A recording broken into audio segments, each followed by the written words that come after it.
For today's video nga pala mga kapotri, pupunta tayo ngayon dito sa iMall Canlubang. Dahil ngayon nga po ang karawan ng aking anak na si Audrey at nagyaya siya dito sa iMall para bilhin niya mga kapotri yung gusto niyang bilhin para sa kanyang sarili sa kanyang kaarawan. At ito nga pala mga kapotri, may magandang sasakyan dito kaya nagpa-picture tayo dito. At dito pala kami mga kapotri pibili ng kanyang cake dito sa may tapat lang yan ng Robinson. Pangalan pala mga kapotri ng store nito ay ang Fortune. Dito napakasarap ng mga cake dito, mura pa. Mukha battery mang napili namin para sa kanya. At pumunta pala kami dito mga kapatid sa Mr. DIY kasi ang dami nga bilhin dito at ang mumura na mga bilihin nila. At gusto nung anak ko dito bumili ng kanyang laruan at hinahanap ko nga sila dyan, hindi ko sila makita. At talingat lang ako ng saglit, hindi ko na sila makita. Hindi ko alam kung saan sila nagpupunta. Napakalaki pa naman ng lugar na to. Kaya mga kapatid, punta na kayo dito, pasyal yun na to. Ang dami pwedeng bilhin dito, mga gamit sa bahay, mga tools at iba pa. Ayun pala yung dalawa, nakikita ko na namimili pala ng bibilhin. Mga kapotrik, ang dami rin pala dito mga laruan na pwede nyo pagpilian. Ayan nga, namimili na nga po dyan si Audrey ng kanyang gustong bilhin na laruan. Pero parang ako atay nakapili na dito.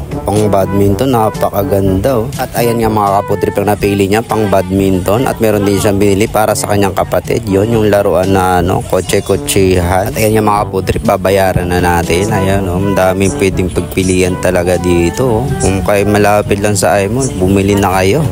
Ang dami pwede pagpilian ngayon at mukhang sale sila. Nagulat nga kami sa mga presyo ng binili namin. Napakamura na.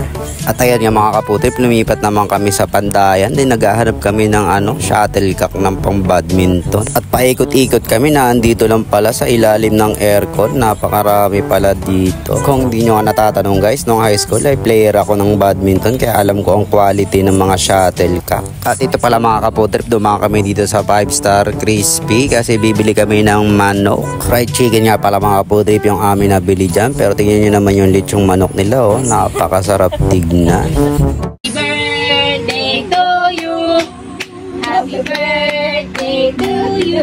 Happy birthday, happy birthday, happy birthday to you. Kaya mga kapudrip, pakipalo naman ang aking page. Maraming salamat. Hanggang dito na lang.